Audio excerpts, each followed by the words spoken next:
लोग कहते हैं ट्रांसपोर्टेशन और दूसरा होता है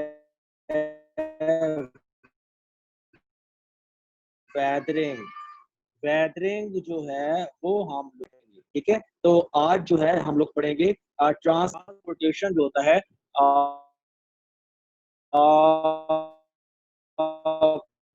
that is important paedogenesis soil formation. Paedogenesis जिसे सॉइल जेनेसिस है, तो इसका एक अहम हिस्सा होता है जिसे ट्रांसपोर्टेशन है। अच्छा, ट्रांसपोर्टेशन से पहले आप लोगों को मालूम होना चाहिए कुछ टर्म्स, एक दो टर्म्स है वो आपको पता होना चाहिए। एक होती है term parent material. Parent material, ठीक है। पेरेंट मटेरियल क्या होता है? ये वो मैस होता है जिससे सॉइल्स बनती हैं, तो इसको पेरेंट मटेरियल कहते हैं, ठीक है। अनकंसोलिडेटेड मैस होता है। अनकंसोलिडेटेड से मुराद है मुख्तलिफ किस्म का मैस हो सकता है। वो इसके लिए जरूरी नहीं है कि ये एक ही टाइप का मैस होगा या जो है वो एक स्ट्रक्चर होगा, इसका यूनिफॉर्म स्ट्रक्चर होगा, ऐसा नहीं होता है। डिफरेंट तरह का मैस हो सकता है। तो जैसे सॉइल्स बनती हैं तो उसको पेरेंट मटेरियल कहते हैं। ये जो होता है इसमें बेसिक मिनरल्स आ जाते हैं और इसमें छोटे छोटे फ्रैगमेंट्स भी शामिल होते हैं। तो इसको अनकंसोलिडेटेड मैस कहते हैं। इसमें रॉकी मटेरियल्स या स्मॉल रॉक्स भी आ सकती हैं, तो ये पेरेंट मटेरियल कहलाता है, ठीक है। ये बहुत इम्पोर्टेंट है बिकॉज पेरेंट मटेरियल पे डिपेंड करेगा कि सॉइल्स किस तरह की बन रही है। फिर इसी तरह जो है ओरिजिन के लिहाज से भी सॉइल्स की टू टाइप्स होती हैं। ओरिजिन के लिहाज से सॉइल्स की टू टाइप्स होती हैं। एक को कहते हैं रेजिडुअल पेरेंट मटेरियल्स और दूसरे होते हैं ट्रांसपोर्टेड पेरेंट मटेरियल। एक होता है रेजिडुअल और दूसरा होता है ट्रांसपोर्टेड पेरेंट मटेरियल होता है। रेजिडुअल क्या होता है कि जो रॉक्स होती हैं ये रेजिडुअल कहलाती है। रेजिडुअल से मुराद होता है in place, stick in place, कि ये अपनी जगह पे कायम होते हैं। और कंपोजिशन ऑफ रॉक्स जो होती है that determines the chemical composition of soils, वो सॉइल्स की केमिकल कंपोजिशन को और डिटरमाइन करती है। रॉक्स जो होती हैं इग्नियस रॉक्स भी हो सकती हैं, सेडिमेंट्री रॉक्स भी हो सकती हैं, मेटामॉर्फिक रॉक्स भी हो सकती हैं। तो जो रॉक्स होती हैं वो इग्नियस भी होती हैं, सेडिमेंट्री भी होती हैं, मेटामॉर्फिक। इग्नियस रॉक्स क्या होती हैं? Igneous rocks formed when a hot mixture of elements called magma cools. Igneous rocks तब बनती हैं जब जो होता है मैग्मा कूल करता है। These may be present above or below the surface of the earth. ये जो मैग्मा होता है ये अर्थ की सरफेस के अबाव या बिलो प्रेजेंट हो सकता है। इस तरह सेडिमेंट्री रॉक्स आती हैं formed by the material deposited in lakes and oceans. ये ऐसे मटेरियल से बनता है जो कि लेक्स और ओशंस में फॉर्म हो रहा होता है। Over time and under the pressure of overlying materials, layers of these accumulated sediments consolidate into rocks. वक्त के साथ साथ और चूंकि प्रेशर बहुत ज़्यादा आ रहा होता है, ये ज़मीन के नीचे मटेरियल्स होते हैं, तो वक्त के साथ प्रेशर के नतीजे में ये जो होता है रॉक्स जो होती हैं ये भी चेंज हो रही होती हैं। ओवर और जब हम जॉलजिकल टाइम की बात करते हैं, जॉलजिकल टाइम आपको पता है कि ये जो टाइम गुजरता रहता है, हमने पढ़े डिवोनियन पीरियड, तो ये चीज़ें यहाँ पे आ जाती हैं। तो जॉलजिकल टाइम जब गुजर रहा होता है, these rocks have been exposed by uplift and wearing away of mountains।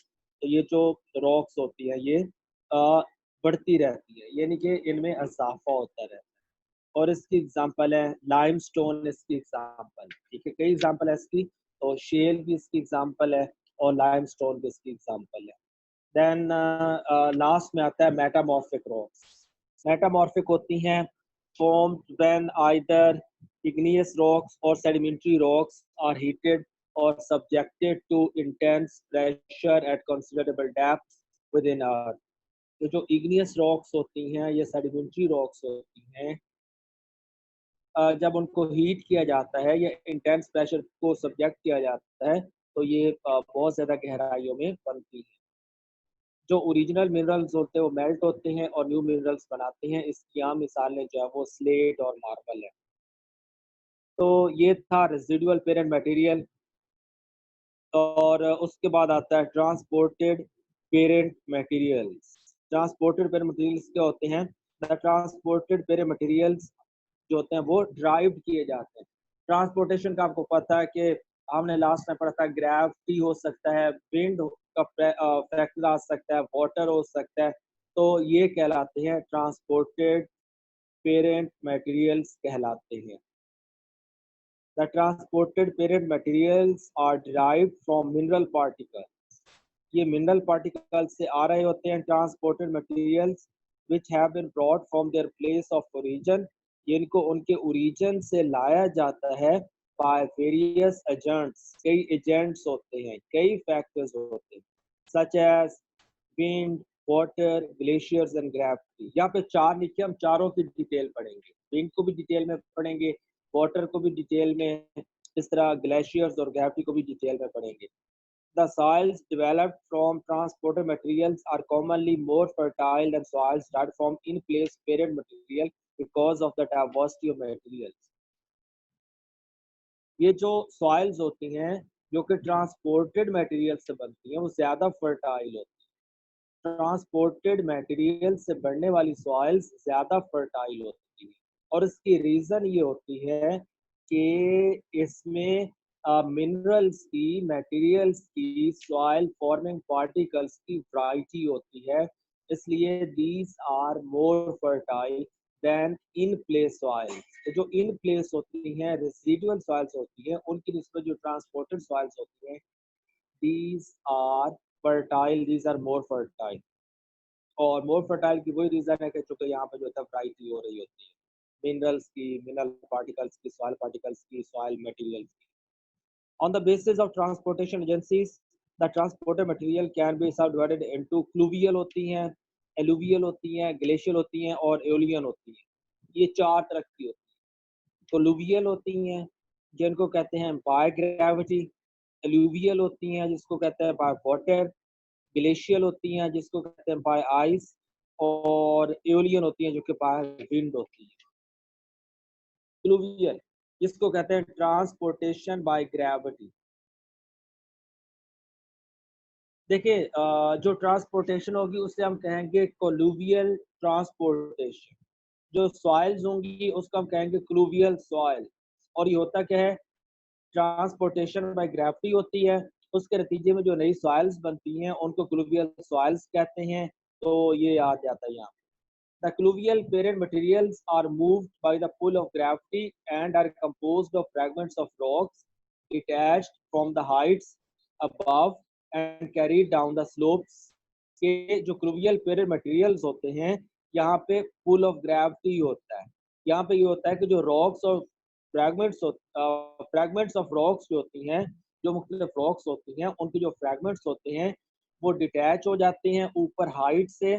जो ऊपर फ्रैगमेंट्स मौजूद होते हैं वहाँ से अपने साथ वाले पार्टिकल से लैद हो रहे होते हैं और स्लोप्स के ज़रिए नीचे आते रहते हैं।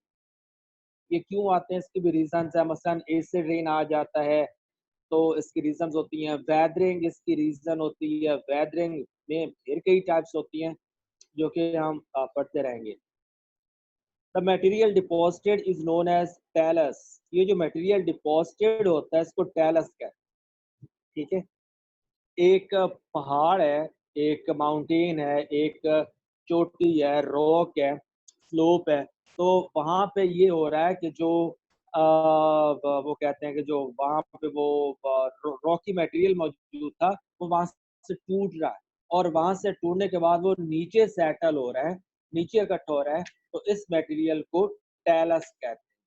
Frost action plays important role in the development of fluvial deposits। जो frost action होता है, जो ice action होता है, ये बहुत इंपॉर्टेंट रोल प्ले करता है। आइस जो होती है, जो वाटर होता है वो डिपॉज़िट हो जाता है रॉक्स के अंदर जो पोर्स होते हैं, पोरोसिटी होती है वहाँ पे डिपॉज़िट हो जाता है। आइस जो होती है इसका वॉल्यूम एक्सपैंड होता है, 9% तक एक्सपैंड हो जाता है। तो उससे वो एक्सपैंडिंग पावर होती है, उससे जो रॉक्स होती है वो ब्रेक डाउन हो जाती है। Pluvial materials are mostly restricted to mountainous regions. ये जो प्लूवियल पेरे मटेरियल्स होते हैं आमतौर पर माउंटेनियस रीजन्स में रिस्ट्रिक्टेड होते हैं and most hill side deposits और ज्यादातर जो हिल साइड डिपॉजिट्स होते हैं आर क्लूवियल। तो ये जो क्लूवियल पेर मटेरियल्स होते हैं तो ये पहाड़ी इलाकों में ही मौजूद होते हैं और जो ज्यादातर पहाड़ी इलाकों की जमीनें होती हैं तो वो क्लूवियल ही होती है। ठीक है, समझ आ रही है ना? वो एक चोटी थी, वहाँ से जो है वो कोई जब हिस्सा उसका गिर रहा था, वो नीचे आके सेटल हो रहा था, उससे ज़मीन बन रही थी, सॉइल बन रही थी, कल्टीवेशन हो रही थी। या वहाँ पे जो है वो ग्रासेस ग्रो कर रही थी, प्लांट्स ग्रो कर रहे थे, तो उसको फ्लूवियल सॉइल कहते हैं।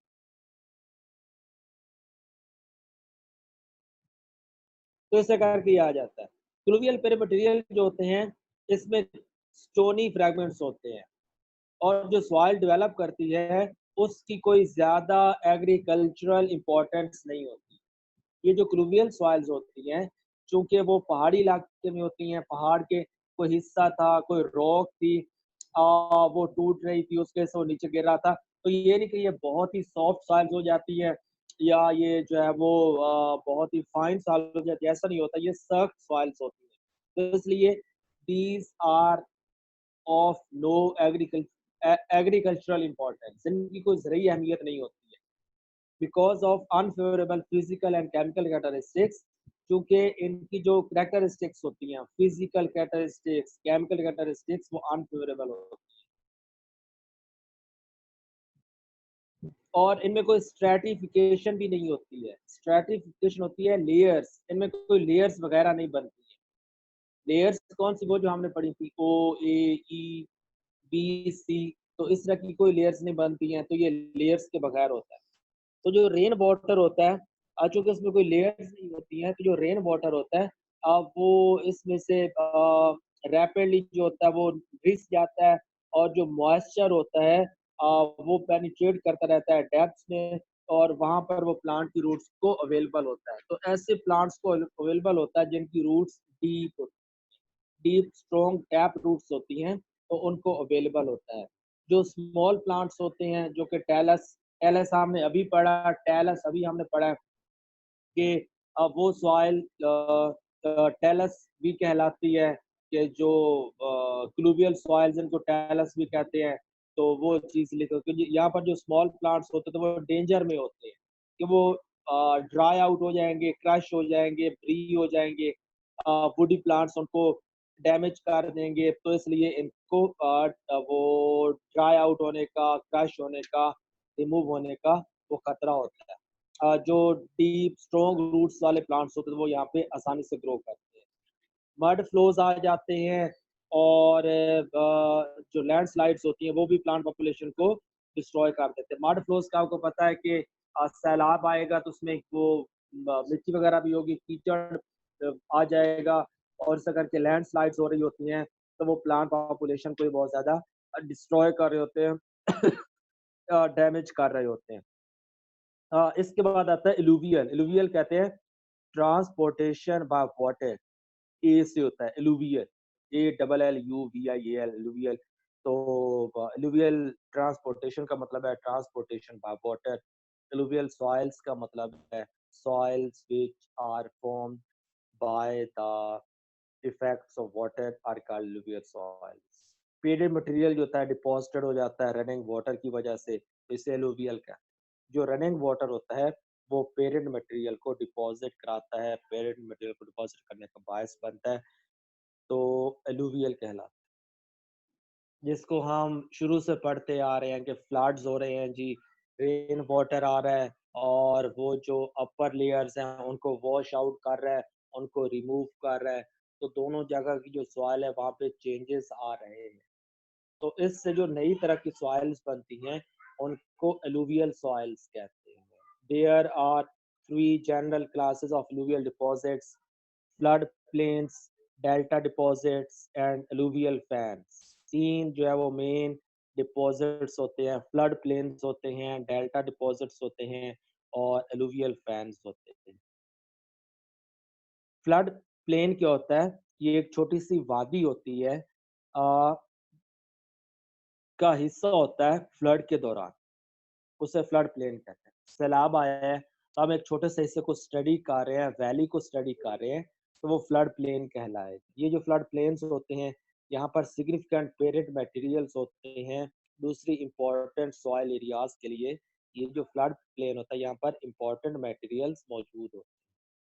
वो मटेरियल जो है जब फ्लड के साथ फ्लो करेगा, वॉश आउट करेगा, यहाँ से तो रिमूव हो जाएगा, लेकिन जब वो दूसरी सॉइल्स पे पहुँचेगा, तो वहाँ पर वो इम्पोर्टेंस का हामिल होगा, एग्रीकल्चरल इम्पोर्टेंस का हामिल होगा। Soils derived from these sediments are generally rich in nutrients. ये nutrients में rich होती हैं and productive होती हैं, but they may require drainage and protection from overflow. लेकिन इन्हें जो है वो प्रोटेक्शन की ज़रूरत होती है। तो ये फ्लड प्लेन्स होते हैं। एक वैली है, एक ख़ास इलाका है फ्लड्स के दौरान, तो उसे फ्लड प्लेन कहते हैं। ये जो फ्लड प्लेन्स होते हैं, ये सिग्निफिकेंट पेरेंट मटेरियल्स प्रोवाइड करते हैं, फर्टिलिटी का सबब बनते हैं, न्यूट्रिएंट्स से रिच होते हैं, प्रोडक्टिव बनाते हैं सॉइल्स को और इस प्रकार की सॉइल जो होती हैं वो फर्टाइल हो जाती हैं। डेल्टा डिपॉज़िट्स आते हैं। डेल्टा डिपॉज़िट्स क्या होते हैं? ऐसे डिपॉज़िट्स होते हैं, ऐसी जगह होती हैं near the mouth of the river, जो कि रिवर के नज़दीक होती हैं। जब जो वो नहरें होती हैं, नदी होती हैं, वो दरियाओं में एंटर हो रही होती हैं या समंदर में दरिया एंटर हो रहा होता है, तो सस्पेंडेड मटेरियल जो होता है वो रिवर के वो जो माउथ वाला एरिया होता है, जो रिवर की एंट्री पॉइंट होता है, वहाँ पे सेटल होता रहता है। तो वो एक डेल्टा बना देता है। नहरें दरियाओं में एंटर हो रही थी, तो वो सिल्ट आ रही थी। दरिया जो थे वो एंटर हो रहे थे सीज़ में, ओशियंस में, तो वहाँ पे वो सिल्ट आ रही थी। तो वहाँ पे ये जो मड होता है इकट्ठा होता रहता है और वो डेल्टा बना देते हैं। अब ये जो डेल्टा होता है, ये कंटिन्यूएशन होती है फ्लड प्लेन की। दरअसल ये फ्लड प्लेन की कंटिन्यूएशन ही थी। यानी कि वो जो सॉइल वॉश आउट हो रही थी, वो साज़र वाटर में फ्लो करके आ रही है और अब वो जो समंदर तक पहुँच गई है। क्लेई इन नेचर होती है और इस तरह की जो सॉइल्स ओरिजिनेट करती हैं, वो भी बहुत ज़्यादा फर्टाइल और प्रोडक्टिव होती हैं। एग्रीकल्चरल पॉइंट ऑफ व्यू से बहुत ज़्यादा फर्टाइल होती हैं। नाइल वैली ऑफ इजिप्ट इसकी एग्ज़ाम्पल है, दरिया है जी बहुत बड़ा है और ह्यूमन सिविलाइज़ेशन में भी इसका बहुत ज़्यादा वो अहमियत है। तो नाइल वैली जो है वो इजिप्ट में that is a delta deposit. इसके बाद एलुवियल फैन्स आते हैं, फॉर्म करते हैं when streams leave a narrow valley in a mountainous area and suddenly descend to a much broader valley below deposit sediment in the shape of a fan. ये बनते हैं जब जो स्ट्रीम्स होती हैं वो एक तंग सी वैली बना देते हैं, एक इस तरफ, एक इस तरफ, एक इस तरफ, तो फैन की अरेंजमेंट में जो होता है वो एक वैली सी बन जाती है। ये जो फैन मटेरियल होता है, इसमें ग्रेवल होता है। ग्रेवल स्टोनी पार्टिकल्स को ग्रेवल कहते हैं। और स्टोन से मुराद है जो उससे भी हैवी होते हैं। तो ग्रेवल होता है ज़रा लेस स्टोनी होता है, तो स्टोन भी आ जाते हैं यहाँ पे। पोरस और वेल डिफाइंड सॉइल्स होती हैं। स्टोन्स के साथ के दरमियान में वो पोरोसिटी मौजूद होगी। तो ये जो होते हैं यहाँ पर इकट्ठे होते हैं, माउंटेनियस और हिली एरियाज़ में आ जाते हैं और इनको यहाँ पर जो होता है वो देखा जा सकता है। इसी तरह एओलियन सॉइल्स होती हैं, सैंड ड्यून्स बन जाते हैं, लॉयस होता है। हम सिर्फ सैंड ड्यून्स की बात करेंगे, आपने देखा होगा वो जो रेत के टीले होते हैं। एओलियन होता है transportation by wind, air in motion is called wind. हमने पहले भी पढ़ा हुआ है कि जो एयर होती है ये हर वक़्त मूव कर रही होती है, लेकिन जब एयर की स्पीड 20 km पर आवर हो जाए, 20 किलोमीटर्स पर आवर हो जाए या उससे ज़्यादा हो जाए, तो उसको विंड कहते हैं। अब ये जो यहाँ पे वैसे एयर ही मुराद है, विंड भी कह सकते हैं हम लोग। तो विंड के ज़रिए जो ट्रांसपोर्टेशन हो रही है, जिसे हम एओलियन कह रहे हैं। इसको एलियन सॉइल्स कहते हैं, इसके नतीजे में बनती है। इसकी एग्जांपल होती है सैंड ड्यून्स, ये जो रेत के टीले होते हैं। सैंड ड्यून्स जो होते हैं जो समंदर होते हैं, जो लेक्स होती हैं, रिवर वैलीज होती हैं, तो उनके साथ साथ बनते हैं और ड्राई रीजन्स में भी बनते हैं। तो वाटर क्राफ्ट जिस तरह रोल करता है, इस तरह करके जो एयर होती है वो भी अपना रोल प्ले करती है। और ये जो एयर होती है अपने साथ मूव करा के ले जाती है बहुत ज़्यादा अमाउंट में, जो अपर लेयर्स ऑफ सॉइल होती हैं, और उनको जो है वो आगे ट्रांसफ़र करती रहती है दूसरी जगहों पे। इस तरह करके जो है वो ट्रांसपोर्टेशन ऑफ सॉइल पार्टिकल्स होती रहता है, और इसके नतीजे में जो है वो सॉइल फॉर्मेशन होती रहती है। लास्ट टाइप आती है जी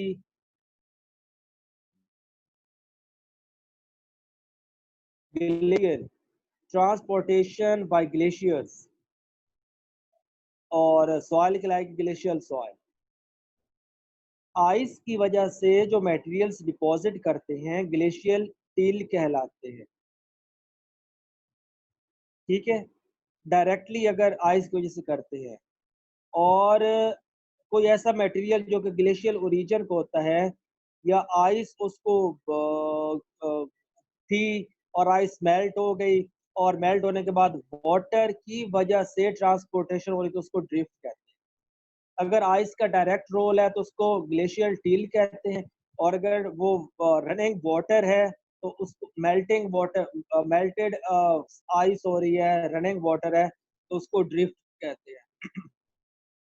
ये सॉइल्स भी बहुत ज़्यादा इम्पोर्टेंट होती हैं, बिकॉज़ ये बहुत ज़्यादा जो होता है डिस्टेंस तक जो होता है वो सॉइल पार्टिकल्स को ट्रांसपोर्ट करके ले जाती हैं, और वैरायटी आ जाती है। इसमें डिफरेंट तरह के मटेरियल्स आ जाते हैं, तो इसलिए ये सॉइल्स भी बहुत ज़्यादा इम्पोर्टेंट होती हैं, और इसलिए इनको जब वो ग्लेशियल सॉइल्स कहते हैं। और ये भी जो है वो साजरे जो वाटर एरियाज होते हैं, streams, lakes, rivers, seas, oceans, वहाँ की जो सॉइल होती है, तो उसमें इसका बहुत ज़्यादा रोल होता है। ये और बात है कि अब ये जो है वो इसका जोग्राफिया चेंज भी हो सकता है, जैसे कि रिवर्स होते हैं, ये वहाँ पे जो होता है वो उसका एरिया चेंज होता रहता है, वो एक अलग बात है। लेकिन ये कि ये सॉइल्स भी बहुत ज़्यादा जो होता है वो इम्पोर्टेंट होती है। तो आज हमने पढ़ा है पेरेंट मटेरियल पढ़ा, कि वो मटेरियल जिससे सॉइल्स बनती हैं पेरेंट मटेरियल कहलाता है। ये अनकंसोलिडेटेड मटेरियल होता है जिससे सॉइल्स बनती हैं, जिसको पेरेंट मटेरियल कहते हैं। पेरेंट मटेरियल जो होता है रेजिडुअल भी होता है, रेजिडुअल पेरेंट मटेरियल भी होता है, ट्रांसपोर्टेड पेरेंट मटेरियल भी होता है। रेजिडुअल में पढ़ा कि उसकी वजह से इग्नियस, सेडिमेंट्री, मेटामॉर्फिक रॉक्स बनती हैं, और जो ट्रांसपोर्टेड मटेरियल होता है तो वो मुख्तलिफ एजेंट्स की वजह से होता है, मुख्तलिफ फैक्टर्स, मुख्तलिफ एजेंसीज, मुख्तलिफ एजेंट्स की वजह से होता है। ये फैक्टर्स क्या होते हैं? तो ये होते हैं जी ग्रेविटी, वाटर, विंड, ग्लेशियर्स शामिल होते हैं, उसकी हमने डिटेल भी पढ़ी। आज हमने इतना ही पढ़ना है। तो अब ये है कि आप लोग क्वेश्चन कर सकते हो। Any questions? कोई क्वेश्चन है आप लोगों के? सर आप हनी वाली से पढ़ाते हैं? एक मिनट। सर हाँ आप जी, हनी, मैंने कहा आप हनी वाली बुक से रीड करवाते हैं? मैं दो तीन बुक्स को पढ़ता हूँ, एक मेरे पास और भी बुक है, कारवान वालों की भी है।